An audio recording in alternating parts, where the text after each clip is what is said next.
एक दिन कन्हैया गौचारण करके लौटे तो देखा कहीं ब्रज में बालूशाही, आहा कहीं इमरती, कहीं गुजिया, कहीं पकौड़ी, कहीं गुलाब जामुन, कहीं कलाकंद, कहीं रबड़ी, कहीं रसमलाई, कहीं हीरा मड़ी, कहीं कच्चा गुल्ला, कहीं रसगुल्ला, नाना प्रकार के पकवान बन रहे हैं। तो कन्हैया ने पूछा बाबा ये क्या हो रहा है?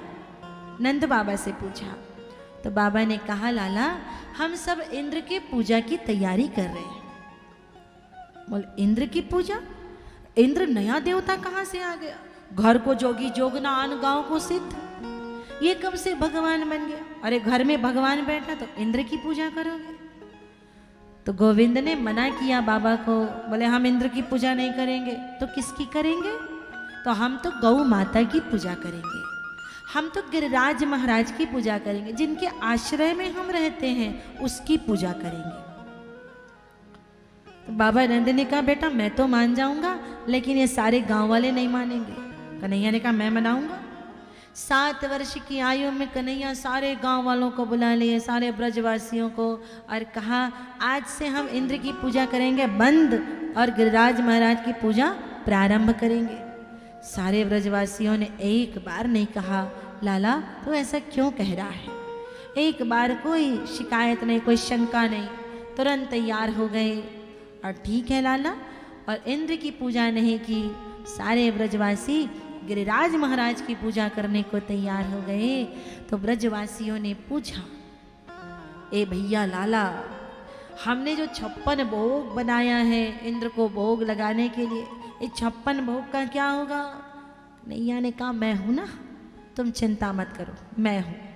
सारे ब्रजवासियों को लेकर के लाला गिरिराज महाराज की शरण में गए, सब अपना अपना भोग ले चलो। और गिरिराज महाराज गोवर्धन महाराज की शरण में जाकर के ब्रजवासियों के साथ भगवान गिरिराज महाराज की पूजा करने लगे। एक रूप से पुजारी है और एक रूप से पूज्य है, स्वयं समाहित हो गए गोवर्धन महाराज में।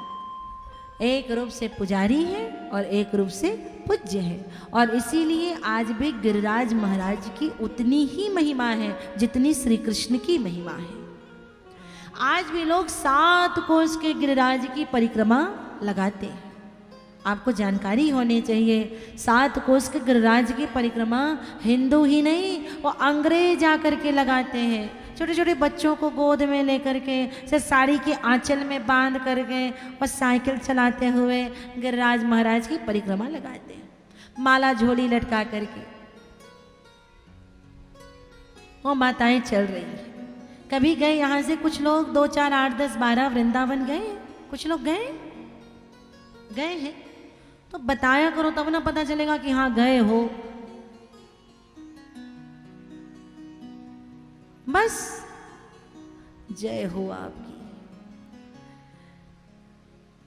भैया सारी यात्रा कर लेते हो, कथा में नहीं आते क्यों? घर में शादी है। नहीं आते क्यों? पार्टी है। कथा छोड़ देते हो शादी और पार्टी के लिए। कभी ऐसा करके देखो, शादी और पार्टी छोड़ दो वृंदावन जाने के लिए। तुम कहते हो गोविंद कृपा नहीं करते, तुम उनके लिए कुछ छोड़ने को तैयार नहीं हो, वो तुम्हारे लिए कैसे कुछ छोड़ देंगे, तुम पर कैसे कृपा करेंगे? सब काम कर लेते हो, एक बार जरूर वृंदावन जाना। कथा सुनने के बाद में एक बार दर्शन करने जाइए।